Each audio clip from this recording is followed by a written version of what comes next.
Warning: the following podcast might be too truthful for most liberals. Listener discretion is therefore advised.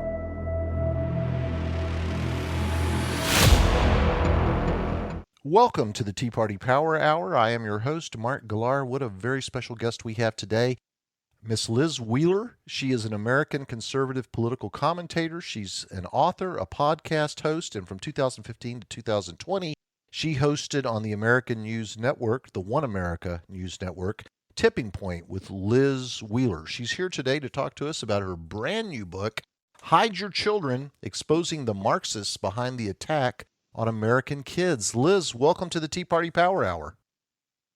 Hi, Mark. Thanks so much for having me. I appreciate it. We are so thrilled to have you here today. Before we dive into the book in earnest, I want to talk about you for just a second. I've seen plenty of things on the internet billing you as one of the most powerful conservative voices in America. They put you up there with Tucker Carlson, Ben Shapiro, Joe Rogan. And whenever I was looking at your bio to get ready for the show, you are 34 years old.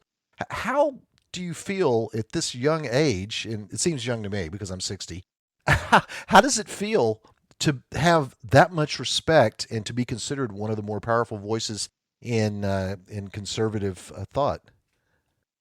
Well, listen, I think I'm just as flattered that you called me young. Most people, I'm still in the still young category. Yeah. Not the young category. But it's my privilege and my honor to be mentioned in a list of the list that you just mentioned. I mean, those people have done worlds for the conservative movement and for our country, which is exactly what I try to do on a daily basis. I host the Liz Wheeler Show podcast, where we try to set ourselves apart from other shows by really digging into the who's behind thing, who's behind it, and what's causing this, what do we need to do differently, exposing the corruption, being unafraid to speak the truth even when it's uncomfortable or unpopular. That's what I do in my new book, Hide Your Children. A very intense topic, although I think you'll agree the cover is pretty cool. Kind of warns you of the intensity, but also a fun cover with that wolf on it. I've always said, listen, I'm an ambitious person, but my ambitions are ideological. And what I mean by that is I don't have a specific job or organization in mind that I'm trying to work my whole career to get to. I just want to be able to talk to as many people as possible, because deep inside of us all, we all recognize objective truth. And that is what is under assault right now in our nation. You've got that right. Up is down, down is up, pink is blue. I mean, it's absolutely crazy. And the book, I thought, and I mentioned this to you offline, the book to me is so important because it corrects a long-standing belief on the part of many people, especially when you look at what's going on with the kids, the drag queens in the kindergarten classrooms, the how-to books on pedophilia that are showing up in school libraries and classroom libraries. When you look at all that, you just think, boy, those liberals, they've always been perverts. They've always been promiscuous. They've always been in favor of things like recreational drugs and, having polyamorous relationships and you name it. If it's a perversion, the liberals are into it. But they're really, and maybe some of the ones at the bottom doing these things are just perverts. But for the most part, our children are under attack. The nuclear family is under attack.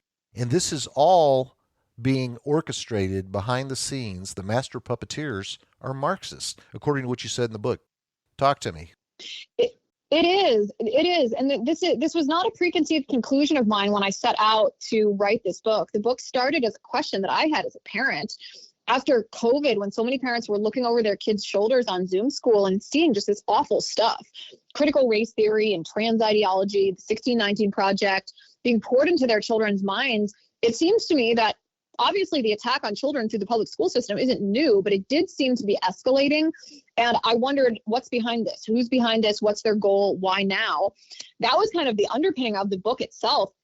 So I started looking into it and recognized that, no, it's not new, this attack. It is escalating. But the reason that we're in this cultural madness that we're in is because Republicans haven't fought back effectively, as the left has spent decades upon decades infiltrating these various institutions and capturing them. So the education system is an obvious one. The media is another obvious one. Sadly, the left has captured a lot of religious institutions in our country. They've captured the law and they're working towards the destruction of the nuclear family. So what I do in the first half of my book is I name the names of the people and the organizations that are behind the capture of each one of these institutions, behind the attack on America's kids. And you will see, as I found, that the organizations and the people behind these attacks are Marxists. They are either self-avowed Marxists, their actions are in perfect alignment with Marxist ideology, or their heroes are your laundry list of the most famous Marxists in the world. It's really quite shocking. The second half of the book, Mark, is where I say, okay, now that I've thoroughly depressed you with what we're up against in the first half of the book, I want to offer you a solution, because I am not alone in feeling frustrated that the Republican Party, which we're supposed to trust as this bulwark against the leftist attacks on our institution, our country, and our children and our liberty, has failed. And I say this purely objectively. We wouldn't be living in the cultural madness that we're in if the Republican Party had fought back against these attacks from the left effectively. Well, we're living in this cultural madness, which means something the Republican Party is doing isn't working. So what I do in my book is I offer a solution that's different than what the Republican Party is offering on how we can actually start winning, take back these institutions, and protect our kids. When you look, I'm sorry, I had my mic off. Embarrassing. Oh, I thought I lost you for a second. No, it's my fault. I was saying that when you look at what's going on in this country, one of the most surprising things is what's going on with Disney. This is a company that has, been entrusted with our children for decades. And then we start taking a closer look at them. And according to your book, they're admitting that they're trying to implement a queer agenda with their various assets, their movies, everything. And I was talking to someone the other day, and I pointed out to them that when my son was little, I remember watching a movie called The Little Mermaid. I'm sure you've heard of it. And Yes. I had someone at work at that time point out to me that, how can I put this? I want to put this, it's delicate, but during a wedding scene, the preacher in that movie was becoming aroused. And I said, you've got to be out of your mind. There's no way Disney would put something like that out. So the first thing I do when I get home is like, honey, where's the Little Mermaid tape, And I popped it in and I went, oh my gosh, she was right. That really is happening. You can see it. It's obvious when you look for it.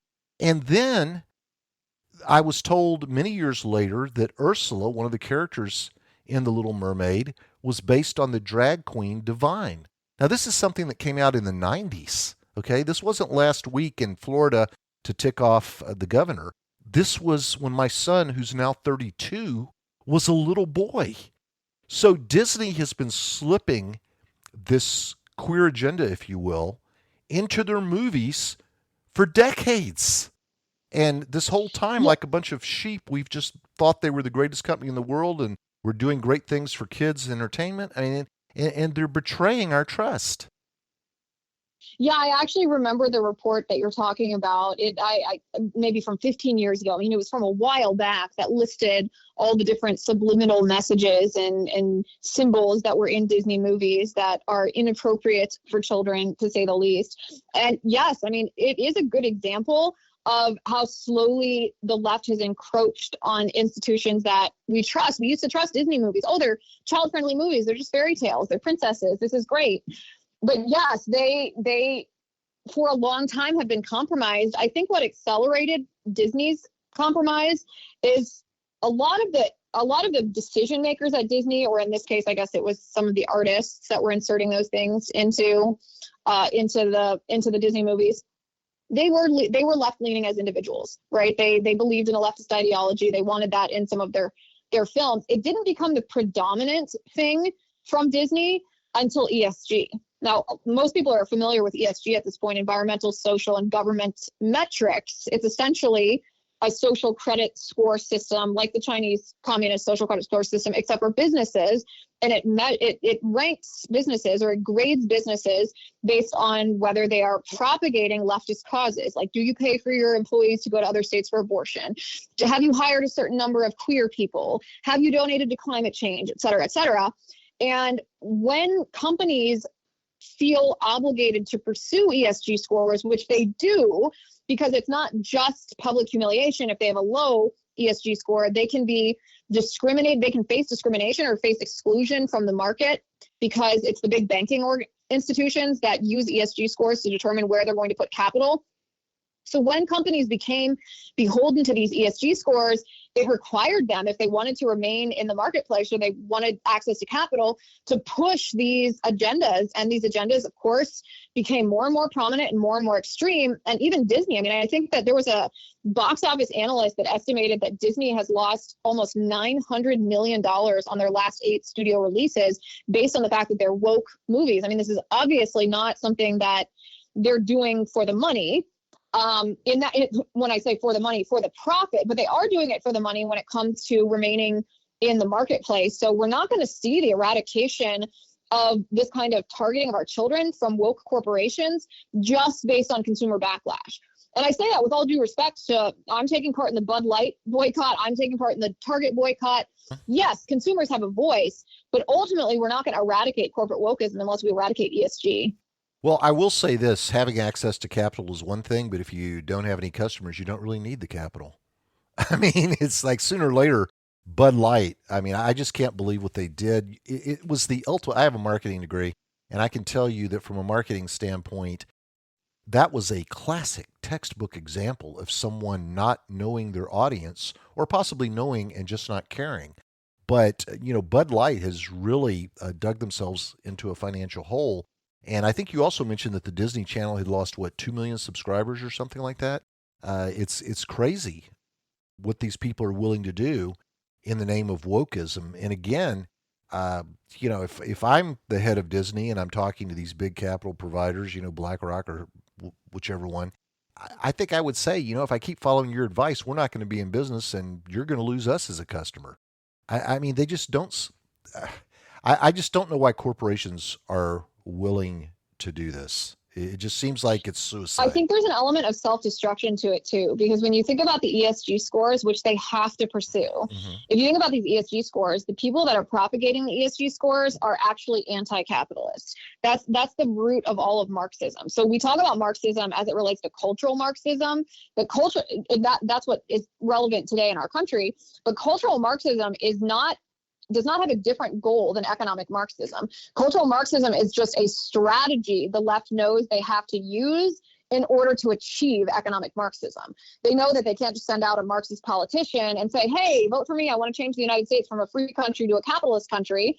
Like maybe you'd get a couple Bernie bros that vote for you, maybe AOC's constituents, but most Americans would reject that. So what they do instead is they understand that in order to be able to sell a country or sell a population on economic Marxism, they first have to destroy the cultural institutions. So all of this being said, the people that are propagating the ESG scores are at their heart anti-capitalist. They hate big corporations because these big corporations make money. They're adding value to the market. So there's a self-destructive element to what Disney's doing but I don't know if Bud Lights was intentionally self-destructive. Disney is probably a better example of it. But Disney is a good example of it being self-destructive. I don't think that they just don't care that they lost market value or lost money. I think that they actively pursue the destruction of a free market staple. Whenever Gillette decided that they were no longer going to be in favor of toxic masculinity, I think their market cap went down by $6 billion. And the CEO came out and said, well, I think it was worth it. I think it was worth it. So it's amazing there are people within these corporations who really don't feel beholden to their stockholders or to really anyone. They're just abusing their positions to, I guess, put forward these Marxist goals. With regard to the nuclear family, do you see what's happening with Disney and what's happening with drag queens in the schools and drag time story hour? All of that, at least among the people at the top, is a very, very conscious effort to destroy the nuclear family. It's not so much that they want drag queens in kindergarten classes just because that's what they want per se. They want them there because ultimately it destroys the nuclear family. That's correct. It's not a matter of, we need to expose children to alternative lifestyles so that these children grow up to be tolerant and inclusive, et cetera, et cetera. That might be what the left claims, but it's no coincidence. As I write in my book, it's no coincidence that critical race theory emerged in our education systems and culturally And very shortly thereafter, on its heels, the transgender ideology emerged. They might seem unrelated, but from a strategic standpoint to the Marxists, and they are Marxists, by the way, critical race theory is the grandchild of critical theory, a neo-Marxist ideology written by Max Horkheimer at the Frankfurt Institute, which was originally named the Institute for Marxism. Similarly, the transgender ideology is just queer theory, which is a neo-Marxist ideology. The reason that these two ideologies emerge with such vengeance, one on top of the other, is because of what happens when children are taught, if you're white, you're racist, if you're black, you're oppressed. This creates an incredible identity crisis in young children. White children who are being told that they're racist just based on the color of their skin, not based on their character, their thoughts, their actions, how they treat other people. They're told that they're bad, they're told that they're evil, and that there's nothing they can do to redeem themselves. So this identity crisis begins to fester. They start to feel self-loathing. They might even start to feel animosity towards their parents because their parents made them, quote unquote, bad because they made them white. And as this continues to fester in children, in swoops queer theory, in swoops the transgender ideology, telling children, no, you can't redeem yourself from your bad, your inherently evil, racist, white identity, but you can throw off that identity if you choose to put on a marginalized identity of, say, a transgender person or a non-binary identity, any LGBTQIA identity. And so young children are finally given this opportunity after they've been feeling this self-loathing based on critical race theory. They're given this opportunity by queer theory to, quote unquote, redeem themselves. And all that they have to give up in the process is they have to radically alienate from their parents, and they have to essentially pledge fealty to the Democrat causes because they're told only Democrats care about you if you're trans. Republicans want you to die. Republican policies will actively kill you, et cetera, et cetera. And what happens is the nuclear family is very, very damaged by this assault on children because it's an attempt to sever the parent-child relationship and put in the minds of children a Marxist ideology instead. One of the things you mentioned in the book, and I have to admit I did not know this, and it was about Joseph Buttigieg. And I had no idea that Peter Buttigieg's father had translated the prison diaries. I absolutely had no idea. And to Isn't me, that so wild? What you said about it that's even more wild is that this guy ran for president and no one even bothered to bring it up. That's right. That's right. So let me tell you how this came to be. So I wrote this book. I have a 2.5-year-old daughter, and I did a lot of the research and writing for this book after I would put her to bed every night. So maybe between like 8 o'clock and 2 o'clock a.m. Is when I would do a lot of my writing. So I'm researching Antonio Gramsci. And for anybody who has not yet read my book, Antonio Gramsci is the one who introduced cultural Marxism. He was an Italian Marxist in fascist Italy. The co-founder of the Italian Communist Party, and he recognized that Karl Marx's version of Marxism, the economic Marxism, it wasn't sparking a global Marxist revolution. There weren't a ton of successful Marxist revolutions. But he recognized that when Marxist revolutions were successful, it wasn't based just on the discontent of the working class. It first required the destruction of the cultural institutions on which the working class relied. And Gramsci was the one who named these cultural institutions, among others, the media, the education system, religious institutions, the law, and the family. We see this very clearly happening right now in our country. But Antonio Gramsci's work, in which he identified these cultural institutions, was written in Italian. It wasn't translated into English or American English for years after he wrote. And so I'm sitting late at night reading these prison notebooks, and I didn't even notice on the front cover of this book until I probably picked it up 15 times that the man who translated it from Italian to English was a man named Joseph Buttigieg. And Mark, I got to tell you, when I first saw that, I thought, no, that's just a coincidence. There's no way that could be connected. But sure enough, Joseph Buttigieg is the father of Secretary of Transportation Pete Buttigieg. We might not be facing the cultural assault that we are facing now had it not been for Pete Buttigieg's father. Wow. And again, you were the one to uncover this and bring it forward. And during the entire time you ran for president, not one enterprising journalist anywhere thought to ask him that question. It's so shocking to me. so strong. It seems so elementary that you would ask Pete Buttigieg, do you have any ideological connection in addition to the biological relation to a man who ran an international ground thief fan club? It's so bananas. Well, maybe you'll get a chance to ask him one day. Any chance he'll come on your show? He is always welcome. I would love to have a conversation, a respectful conversation. I know we don't agree on a lot of politics, but I'm happy to sit down with any powerful and prominent person with different views and just discuss their views so that people can see the pros and cons of every side. I think it's important that we talk without yelling at each other, for sure. Now, in the book, you mention private schools being a solution, homeschooling being a solution. Have a story that might warm your heart. I had someone on a few weeks ago who runs an outfit called Them Before Us that focuses on children who have to go to public school because their parents can't afford to stay home or to send them to private school. And she said her 10-year-old son walked into a classroom. There was a substitute teacher there. It was a man dressed in drag, not just mild drag, but the kind of exaggerated drag that mocks women with the watermelon-sized chest enhancement and you name it. And her 10-year-old son took one look at the substitute teacher and said, nope. Walked straight to the principal's office and said, my mother would not want me to be in that classroom. And he said, I know your mother, and I think you're right. And so he called the mom and said, come pick him up, and he can be off from school today. And what's really weird is this happened just outside of Seattle. So it's encouraging. Was this in a public school or a private school? Public. Wow. I mean, it's so atrocious to think. I mean, good for that little boy having confidence in his parents and his parents instilling right and wrong so that he could recognize it. But what an awful environment that we have to live in right now, where a small child, the 10-year-olds still don't have all their adult teeth yet, right? Where they have to face this and make that decision themselves to run for that evil. While I'm so proud of him and that family, it actually breaks my heart. Oh, I understand where you're coming from on that, but it is proof that if you strengthen your kids and prepare your kids, you can stand up to it. And in this case, I have to admit, it was outside of Seattle. I'm surprised the principal didn't call Child Protective Services. But true. Bottom line. Now, our time is up, but I'd like you to say anything else about the book you'd like to say that we haven't covered. And I'd like you to tell people how they can get a copy of the book.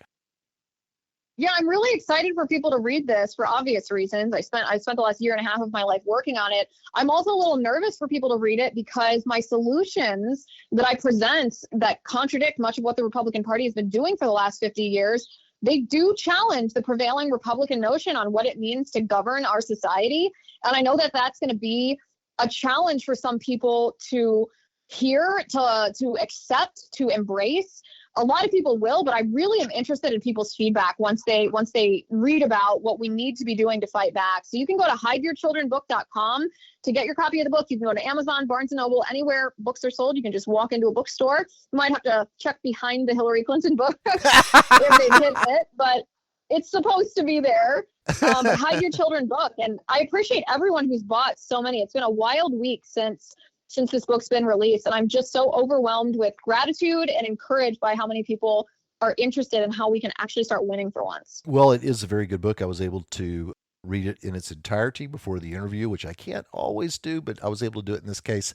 Very much enjoyed it. It's a real page turner. And like I said, it puts the focus where the focus needs to be. And that's on the Marxists, the puppeteers behind the scene who are waging this attack on our children, waging this attack on the nuclear family. So once again, Liz, thank you for being here. It was an absolute honor to have you here, and seeing people in your generation doing and saying the kind of things that you are actually gives me a ray of hope that we might just one day pull out of this.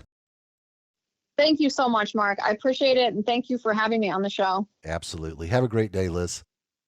You too. All right. That's it. Thanks for being here. That was so great. Thanks so much. Anytime. I want to thank everybody for joining us today. I want to remind you also that Christmas is just around the corner, and Donald Trump silver coins make an excellent stocking stuffer for the MAGA person on your list. Just go to teapartypowerhour.com, click on the Trump Coins tab, and there you will see a wonderful selection of 99.9% silver coins that depict many aspects of Donald Trump's political life. Also want to remind you, if you'd like to get a copy of our newsletter, text T, that's TEA, to 44144. That's T, as in taxed enough already, to 44144.